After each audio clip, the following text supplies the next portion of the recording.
Good afternoon, Knights. Thanks for joining us. I'm Bianca Lopez, and today is Thursday, April 3rd, 2025. Here's your Charge On Air update. President Donald Trump rolled out reciprocal tariffs against roughly 60 countries with a baseline of 10% on all imports, establishing today as Liberation Day. Trump is now tariffing commonly known trading partners with the U.S., such as Canada, China, and the European Union.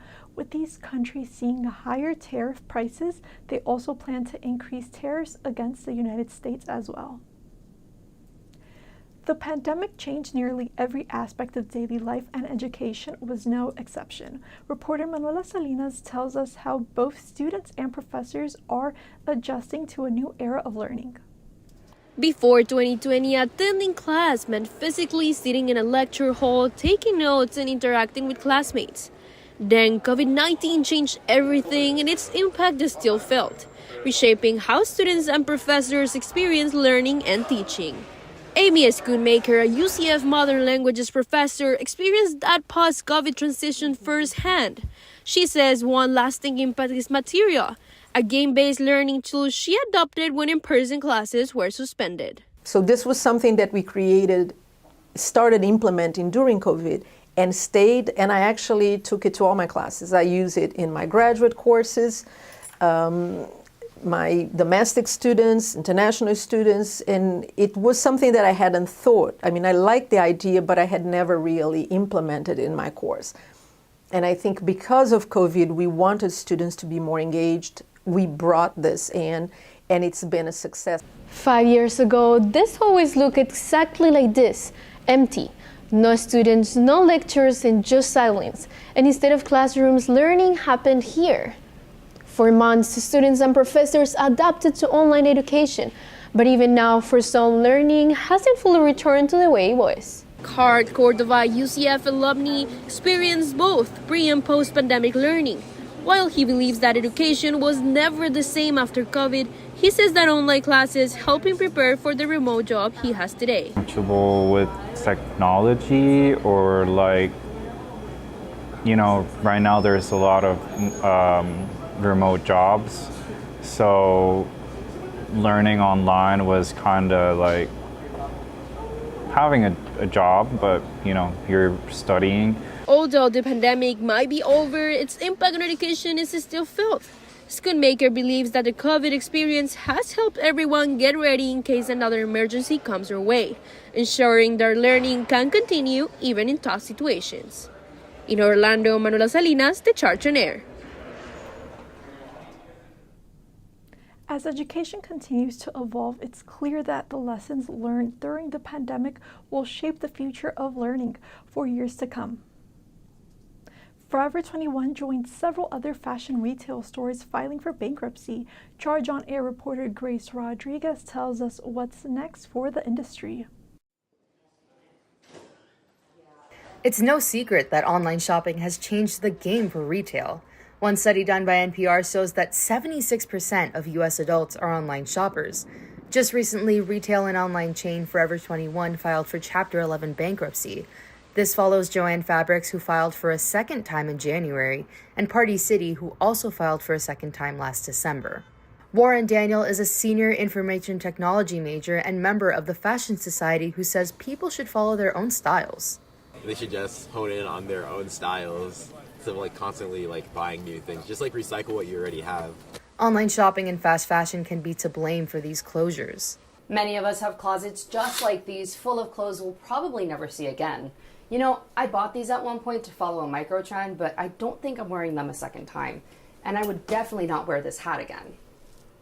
Maybe I would have thought twice if I had bought it in a physical store instead of online, but that's the mistake a lot of us seem to be making when making online purchases. This is Tatiana Menza, a UCF alum who co-founded Create Clothing Company and serves as their lead creative director. She says fashion is all about individuality. With Forever 21, it's just I don't know, there's no genuineness. You could go on their store, you get order 50 of them, and it's not as genuine. Menza also says that shopping smaller creators is almost like a flash tattoo. It's like a one of a kind. You're not going to get it again. As fashion and shopping trends shift, its future can seem uncertain. In Orlando, Grace Rodriguez, The Charge on Air. As storefronts close, only time will tell what the future of online shopping will look like. A new way of hiring through virtual reality is coming to UCF for nursing students. Charge on Air reports online. Alana Green tells us more. This upcoming fall, UCF will introduce the Dr. Colleen Conway Welch Virtual Reality Learning Studio at the Dr. Phillips Nursing Pavilion. The studio will give nursing students the opportunity to experience real-world scenarios and real hands-on learning. Postdoctoral scholar Michael Dino spoke with me about how exactly this new technology aims to improve student learning. So using mixed reality, we can develop authentic scenarios and immerse our students without the fear of, making life-threatening mistakes. And they can practice nursing skills prior to actual exposure. The Conway Welch Foundation funded these new advancements for the nursing program. This foundation was created in honor of Colleen Conway Welch, who served as the dean of the Vanderbilt School of Nursing for almost 3 decades. This is why the pavilion will be named in remembrance of her. Senior UCF nursing student Lauren Pearson explains how virtual reality has benefited her throughout her college career so far. During our sim lab that we have a couple of times a semester, and I've loved it. I've seen live births through the sim lab. I've seen a whole structure, anatomy of the heart, and how I would react if there was someone was having a heart attack or a stroke, and that's really prepared me as a nurse. The new nursing pavilion will also help UCF in the shortage of space and faculty to support the growing number of students within the program.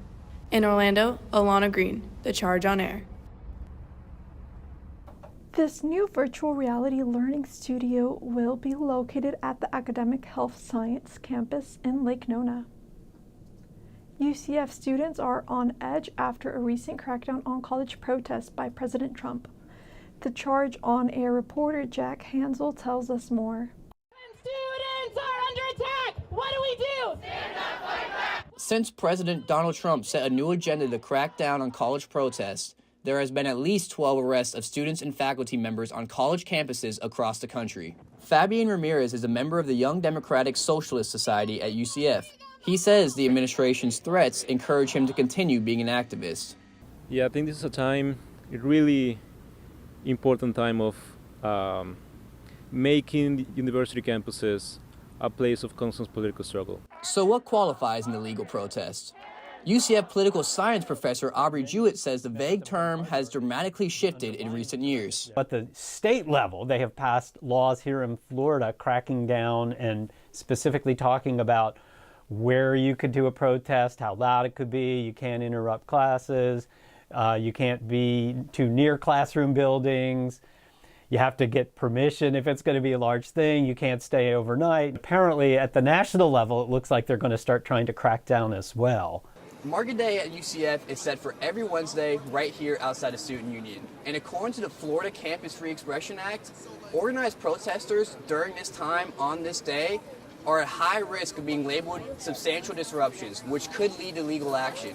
But now, according to President Trump, these offenses could now lead to arrests or deportations. Jewett also wants to remind students that if you're thinking about joining or starting an organized protest, to be aware. To keep in mind at least some of these bigger rules, and also, even if you disagree, if the police show up and request that you do something, it's almost certainly better to just at that moment to do what they ask and then file lawsuits later. Despite the clear directives, Ramirez has one message to those who want change. Organize, to get involved in political organizations, to be prepared, to educate yourselves. In Orlando, Jack Hansel, The Charge on Air.